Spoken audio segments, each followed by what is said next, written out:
Hello friends, कैसे हैं आप सब लोग। तो फ्रेंड्स, बेसिकली आज हम लोग बात करेंगे पिट की सिलेबस को लेकर के कि पिट में हमारा क्या क्या सिलेबस है और किस तरह से हमें आगे की रणनीति बनानी है। आज की वीडियो में पूरी तरह से सिलेबस पे बेस्ड होगा और आगे की स्ट्रेटेजी क्या होगी कि जो बचे हुए दिन है, स्ट्रेटेजी आगे की क्या होगी कि जो हमारे आगे के बचे हुए दिन है, 40-45 दिन जो बचे हैं हमारे लिए, वो हमारे लिए काफी इंपॉर्टेंट है। तो उसके उसके दृष्टिकोण से उसको देखते हुए ये काफी इंपॉर्टेंट होने वाला है कि हम एक बार सिलेबस को फिर से डिकोड करें कि हमारे सिलेबस में क्या क्या गिवन है। उसके बाद पूरी तरह से हम अगला जो हमारा आगे का दिन होगा उसकी रणनीति तैयार करें, ताकि कम से कम एटलीस्ट 80+ मार्क्स को हम गेन कर पाए अपने इस यूपी ट्रिपल एससी के पेट एग्जाम में। तो उसी के दृष्टिकोण से आज के सिलेबस को हम देखेंगे। उसके बाद जो हमारा टारगेट होगा उसके अकॉर्डिंग हम आगे की पढ़ाई, आगे का रणनीति तैयार करेंगे। तो सबसे पहले आप देखिए कि सबसे पहले आप समझिए कि टोटल प्रश्नों की जो संख्या पूछी जाती है वो पूछी जाती है 100। तो आपके एग्जाम में, पेट के एग्जाम में टोटल 100 प्रश्न पूछे जाएंगे और प्रत्येक प्रश्न 1 मार्क्स का होगा। प्रत्येक प्रश्न कितने मार्क्स का होगा? 1 मार्क्स का प्रत्येक प्रश्न पूछा जाएगा। और अवधि कितनी होगी, यानी कि टाइम 2 घंटे का पेपर होगा, जिसमें टोटल 100 प्रश्न पूछे जाएंगे और 100 नंबर के प्रश्न होंगे। तो अब वही हम देखेंगे आगे कि कौन से सेक्शन से कितना सवाल पूछा जाएगा। ये हमारे लिए काफी इंपॉर्टेंट हो जाता है। तभी हम आगे की रणनीति बना पाएंगे कि हमें किस सेक्शन पे ज्यादा फोकस करना है। तो उसी के हिसाब से अपनी तैयारी को आगे हम मेंटेन करेंगे। इसमें पहला दिया है, जैसे इसमें पहला दिया है कि इंडियन हिस्ट्री के बारे में। इंडियन हिस्ट्री से कितने सवाल पूछे जाएंगे, इंडियन हिस्ट्री के सिलेबस में क्या क्या दिया हुआ है। इंडियन हिस्ट्री के सिलेबस में जो सिंधु घाटी की सभ्यता दिया है, वैदिक संस्कृति दिया है, बौद्ध धर्म के बारे में, जैन धर्म के बारे में, अशोक के बारे में हमें पढ़ना है। तो ये हमारे सिलेबस में दिया है। जैसे इसमें दिया है हर्षवर्धन के बारे में पढ़ना है, राजपूत काल क्या होता है, सल्तनत काल क्या होता है, मुगल साम्राज्य, मराठा के बारे में, ब्रिटिश राज्य का अभ्युदय किस तरह से होता है और प्रथम स्वतंत्रता संग्राम यानी कि 1857 की क्रांति को भी इसमें इंक्लूड किया गया है। उसके बाद ब्रिटिश राज का सामाजिक आर्थिक प्रभाव क्या होता है, किस तरह से उन्होंने रैयतवाड़ी बंदोबस्त, इस प्रकार की जो व्यवस्थाएं लाई थी उसके बारे में हम पढ़ेंगे। तो इससे कितने सवाल पूछे जाएंगे? इससे पूछे जाएंगे कुल 5 सवाल। बेसिकली इससे कितना सवाल पूछा जाएगा? तो इस सेक्शन से हमारा कुल 5 सवाल पूछा जाएगा। ये अगर आप देखें इसको ध्यान से, तो इसमें प्राचीन इतिहास और मध्यकालीन इतिहास दोनों को इंक्लूड किया गया। प्राचीन इतिहास, कुछ एंशियंट हिस्ट्री भी है, एंशियंट हिस्ट्री, और मध्यकालीन जो इतिहास है, मिडिवल हिस्ट्री। ये पहला जो सेक्शन होगा जो हमारा 5 मार्क्स का होगा, इसमें प्राचीन इतिहास और मध्यकालीन इतिहास दोनों दिया हुआ है। उसके बाद दूसरा हमारा जो सेक्शन है, दूसरा खंड आप देखिए, दूसरा खंड में है भारतीय राष्ट्रीय आंदोलन। तो भारतीय राष्ट्रीय आंदोलन में पढ़ना है कि स्वाधीनता आंदोलन के जो प्रारंभिक वर्ष थे, किस तरह से जो संघर्ष स्टार्ट हुआ था, किस तरह से आंदोलन की जो रूपरेखा तैयार हुई थी, उसके बारे में पढ़ना है। उसके बाद हमें सविनय अवज्ञा आंदोलन और महात्मा गांधी और अन्य नेताओं की क्या भूमिका थी स्वतंत्रता संग्राम में, इसको पढ़ना है। क्रांतिकारी आंदोलन और उग्र राष्ट्रवाद का उदय, किस तरह से नेशनलिज्म का उदय होता है। उसके बाद विधायी संशोधन और ब्रिटिश इंडिया एक्ट 1935, यानी कि हमें 1919 का एक्ट पढ़ना है, 1919 का पढ़ना है, 1935 का पढ़ना है। इन सारे एक्ट के बारे में भी हम पढ़ेंगे। उसके बाद भारत छोड़ो आंदोलन और आजाद हिंद फौज नेता सुभाष चंद्र बोस। तो ये बेसिकली जो हमारा हिस्ट्री का सेक्शन होगा, इस हिस्ट्री के सेक्शन से टोटल 10 क्वेश्चन पूछे जाएंगे। तो ये इसको आप स्किप नहीं कर सकते, क्योंकि 10 क्वेश्चन मतलब काफी वेटेज रखता है। तो ये हो गया हिस्ट्री का हमारा पूरा सिलेबस। उसके बाद हम बात करते हैं, जियोग्राफी में आते हैं। जियोग्राफी में हमें बहुत ज्यादा डिटेल में नहीं जाना है, लेकिन जो बेसिक बेसिक चीजें हैं, जो बेसिक बेसिक चीजें हैं, जितना एक कॉमन उम्मीद की जाती है स्टूडेंट से, उसके बारे में पढ़ना। जैसे भारत और विश्व के भौतिक भूगोल में, जैसे इसमें नदियों के बारे में पढ़ना है, नदियां क्या होती हैं, कौन कौन सी नदियां कहाँ पर बहती हैं। उसके बाद भूजल संसाधन के बारे में, पर्वत के बारे में, पहाड़ियों के बारे में, ग्लेशियर्स के बारे में, मरुस्थल के बारे में पढ़ना है, वन के बारे में पढ़ना है। अब यहाँ पे इंपॉर्टेंट हो जाता है कि हम वन रिपोर्ट को भी यहाँ पे पढ़ के जाए। उसके बाद खनिज संसाधन, कौन से खनिज कहाँ पर किस क्षेत्र में पाए जाते हैं। उसके बाद भारत और विश्व का राजनीतिक भूगोल क्या है, जलवायु और मौसम के बारे में, टाइम जोन के बारे में, और ये जनसांख्यिकी परिवर्तन यानी कि हमें सेंसस के बारे में भी पढ़ना पड़ेगा। तो ये हमारा जो जियोग्राफी का सिलेबस है, इसके बारे में हो गया। उसके बाद हम बात करते हैं भारतीय अर्थव्यवस्था के बारे में।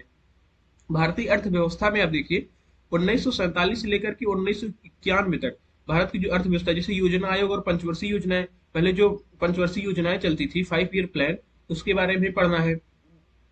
उसके बाद मिश्रित अर्थव्यवस्था का विकास और निजी अर्थव्यवस्था, सार्वजनिक क्षेत्र किस तरह से का ये काम करते हैं, इसके बारे में पढ़ेंगे।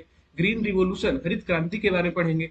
दुग्ध विकास, ऑपरेशन फ्लड और बैंकों का राष्ट्रीयकरण किस तरह से हुआ, कौन कौन से बैंक मर्ज हुए, सबसे पहला बैंक क्या था, बैंकों का काम क्या होता है, किस तरह से बैंकें काम करती हैं, उसके बारे में पूरा डिटेल में बात करेंगे। वर्ष 1991 में आर्थिक सुधार और उसके बाद की अर्थव्यवस्था किस तरह की थी, 2014 के पश्चात आर्थिक सुधार किस तरह से हुआ, एग्रीकल्चर में सुधार क्या हुआ, स्ट्रक्चरल इंप्रूवमेंट, स्ट्रक्चरल डेवलपमेंट किस तरह का हुआ, श्रम सुधार के बारे में और आर्थिक सुधार के बारे में। ये सारी चीजें इकोनॉमिक्स में दी गई हैं, उसको हम पूरी तरह से डिकोड करेंगे। और ये पूरा 5 मार्क्स का दिया हुआ है। यहाँ पे 5 सवाल आपसे पूछे जाएंगे इकोनॉमिक्स से। उसके बाद हम बात करते हैं भारतीय संविधान। भारतीय संविधान से भी 5 सवाल पूछे जाएंगे। भारतीय संविधान कुछ मुख्य विशेषताएं हैं। नीति निदेशक तो डीपीएसपी, मौलिक अधिकार क्या होता है, मौलिक कर्तव्य, संसदीय प्रणाली क्या होती है, संघीय और संघ केंद्र शासित ढांचा, केंद्र सेंटर स्टेट के रिलेशन के बारे में, न्यायिक ढांचा यानी सुप्रीम कोर्ट, हाई कोर्ट और जितने भी कोर्ट्स होते हैं उसके बारे में पढ़ना है। जिला प्रशासन और पंचायती राज संस्थाएं यानी 73वां और 74वां संविधान संशोधन, हमें इसके बारे में पढ़ना है। तो अभी तक हमने देखा कि जो हमारा हिस्ट्री का सेक्शन है, इस हिस्ट्री के सेक्शन से लगभग हमारे 10 सवाल पूछे जाएंगे। जियोग्राफी का जो सेक्शन है इससे हमारे 5 सवाल पूछे जाएंगे। इकोनॉमिक्स का जो हमारा सिलेबस है इससे हमारे 5 सवाल पूछे जाएंगे। और जो पॉलिटी है, इस पॉलिटी से कितने सवाल पूछे जाएंगे, 5 सवाल पॉलिटी से पूछे जाएंगे। अब साइंस से कितने सवाल पूछे जाएंगे, साइंस को आप देखिए, साइंस से 5 सवाल पूछे जाएंगे। इसका मतलब कि 10, 15, 20, 25 और 30, यानी कि इस 6 सेक्शन से हमारे 30 सवाल पूछे जाएंगे। तो इन 30 सवालों को हमें बिल्कुल भी छोड़ना नहीं है। अब प्रारंभिक भौतिक विज्ञान कुछ छोटा मोटा जो बेसिक बेसिक होता है, जो हमारे डेली लाइफ में होता रहता है, उससे ये प्रारंभिक भौतिक विज्ञान, वहां से फिर प्रारंभिक रसायन विज्ञान और प्रारंभिक जीव विज्ञान, ये काफी एलिमेंट्री टाइप की चीजें होंगी, यानी 10th और 12th स्तर तक की चीजें पूछी जाएंगी। उसके बाद सबसे ज्यादा जो इंपॉर्टेंट आ जाता है, यहाँ पे मैथ का रोल आ जाता है। मैथ का रोल यहाँ पे इंपॉर्टेंट क्यों है, क्योंकि 5 नंबर तो ये छोटे छोटे जो बेसिक बेसिक चैप्टर दिए वहां से पूछे जाएंगे, लेकिन इन सभी चैप्टर का यूज आपको जो ग्राफ पूछा जाएगा, जो तालिकाएं पूछी जाएंगी, उसमें ये काफी इंपॉर्टेंट है। जैसे परसेंटेज है, अगर आपको परसेंटेज नहीं आता है तो आप न तो ग्राफ सॉल्व कर पाएंगे, न तो तालिकाओं को सॉल्व कर पाएंगे। ये काफी इंपॉर्टेंट हो जाता है। तो यहाँ से ये 5 सवाल हुए, और वहां से जो ग्राफ और तालिका वाले सवाल होंगे वो काफी इंपॉर्टेंट हो जाते हैं मैथ के सेक्शन से। तो सबसे पहले हम पूर्ण संख्या, मतलब बेसिक बेसिक एकदम, पूर्ण संख्या क्या होती है, वास्तविक संख्या है, भिन्न संख्या क्या होती है, दशमलव के बारे में, परसेंटेज, साधारण अंक गणितीय समीकरण, वर्ग वर्गमूल, घातांक, घात और औसत, ये जो पूरा मैथ का चैप्टर है, एलिमेंट्री अरिथमेटिक जो दिया हुआ है, इससे 5 सवाल ही पूछे जाएंगे, लेकिन इनका एप्लीकेशन सबसे ज्यादा आपको मिलेगा ग्राफ और पाई चार्ट में। तो इसको बहुत ध्यान से करना है। तो 5 सवाल यहाँ से पूछे जाएंगे। आगे बढ़ते हैं। उसके बाद है सामान्य हिंदी। सामान्य हिंदी ये काफी सरल भी होता है, ये सेक्शन काफी सरल भी है, जहाँ से हमें संधि पढ़ना है, विलोम पढ़ना है, पर्यायवाची, वाक्यांशों के लेख शब्द, लिंग, भिन्नात्मक शर्त, मुहावरे, लोकोक्तियां, सामान्य शुद्धियां, लेखक और रचनाएं, गद्य और पद्य दोनों को मिला के हमें इन सब के बारे में पढ़ना है। और ये हिंदी हमारी पूछी जाएगी 5 मार्क्स की। उसके बाद 5 मार्क्स का ही हमारा है सामान्य अंग्रेजी। सामान्य अंग्रेजी जितना पूछा जाएगा, इसको हम लोग 1 से 2 लेक्चर में पूरी तरह से बड़े बड़े वीडियो के माध्यम से कवर कर लेंगे। तो इंग्लिश काफी छोटा सेक्शन है, लेकिन यहाँ से देखिए 5 मार्क्स ही पूछा जाएगा। कंपेरेटिवली अगर हिंदी की अपेक्षा देखें तो हिंदी से कम पढ़ना है, और इसमें 5 मार्क्स इसमें भी मिलेंगे। उसके बाद आपको रीजनिंग मिलेगा। रीजनिंग में जो जो चैप्टर दिया हुआ है यहाँ पे, बृहद एवं लघु, क्रम और रैंकिंग दिया हुआ है, रिलेशंस के बारे में, समूह को भिन्न को अलग करना है समूह से, कैलेंडर और घड़ी, कारण और प्रभाव, कोडिंग डिकोडिंग दिया हुआ है, और असर्शन रीजन के बारे में दिया हुआ है। तो यहाँ से रीजनिंग से भी 5 सवाल पूछे जाएंगे। और इसके बाद अब सबसे ज्यादा जो इंपॉर्टेंट सेक्शन बच जाता है, ये वाला सेक्शन हमारा करंट अफेयर्स का। करंट अफेयर से कुल टोटल पूछे जाएंगे 10 सवाल। तो करंट अफेयर बिल्कुल भी स्किप नहीं करना है। अगर आप चाहते हैं कि 80 से ज्यादा मार्क्स आपको लाना है, तो हर सेक्शन पे आपको ध्यान देना पड़ेगा। अब आप करंट अफेयर को मिस नहीं कर सकते। अगर आप मिस करेंगे तो 10 मार्क्स यहाँ से भी आपके छूट जाएंगे।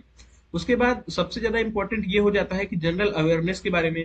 तो जनरल अवेयरनेस से भी 10 सवाल पूछे जाएंगे कि भारत के पड़ोसी देश कौन कौन से हैं, देश की राजधानियां और उनकी मुद्राएं कौन कौन सी हैं, भारत के राज्य और केंद्र शासित प्रदेश कौन कौन से हैं, भारतीय संसद, राज्यसभा, लोकसभा, विधानसभा, विधान परिषद कौन कौन से, कितनी विधानसभा की सीट कहाँ पे है, कितनी लोकसभा की सीट कहाँ पे है, ये सारी चीजें। राष्ट्रीय और अंतर्राष्ट्रीय जो दिवस होते हैं उसके बारे में, विश्व संगठन जैसे वर्ल्ड बैंक हो गया, यूनेस्को हो गया, इन सब के संगठन, उनके मुख्यालय के बारे में, भारतीय पर्यटन स्थल, भारत के जो प्रमुख पर्यटन स्थल है उसके बारे में हमें बात करनी है।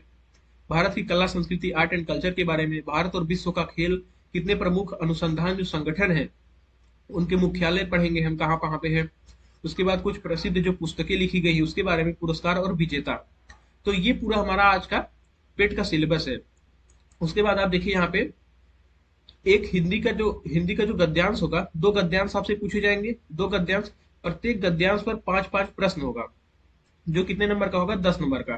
तो ये काफी आसान भी होता है, लेकिन इसको आप इग्नोर नहीं कर सकते, इस पे थोड़ी प्रैक्टिस करनी पड़ेगी। अगर थोड़ी सी प्रैक्टिस करेंगे तो ये काफी आसान होता है, इस पे पूरे मार्क्स लाए जा सकते हैं।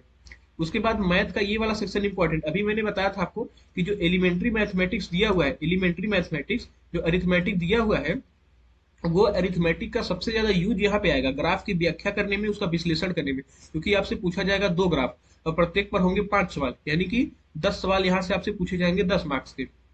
उसके बाद तालिकाओं की व्याख्या और विश्लेषण में दो तालिकाएं पूछी जाएंगी, प्रत्येक पर 5 प्रश्न होंगे, ये भी 10 मार्क्स का होगा, यानी कि कुल मिला के 25 मार्क्स का वेटेज मैथ आपको दे रहा है।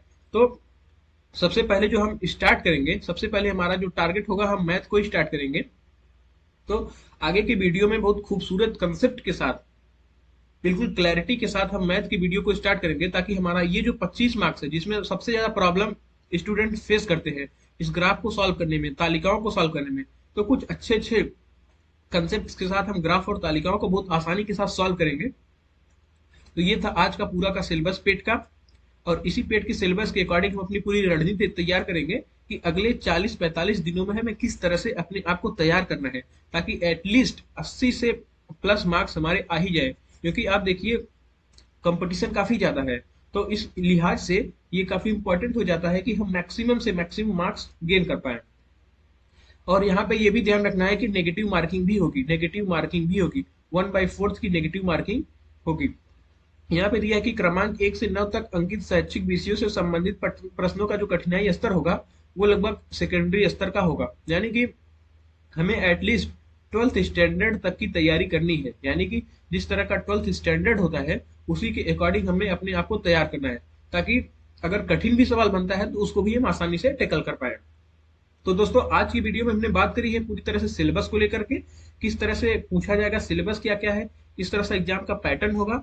तो इसी के अकॉर्डिंग हम अब आगे अपनी तैयारी की रणनीति बनाएंगे, जिसमें पहला सेक्शन हमने आपको बताया कि पहला जो हमारा सेक्शन होगा उसको हम तैयार करेंगे मैथ को, क्योंकि मैथ में टोटल 25 सवाल होंगे। तो बिल्कुल भी हम एक चौथाई जो सेक्शन होगा इसी से रिलेटेड होगा, तो हम इसको इसकी बिल्कुल भी नहीं करेंगे।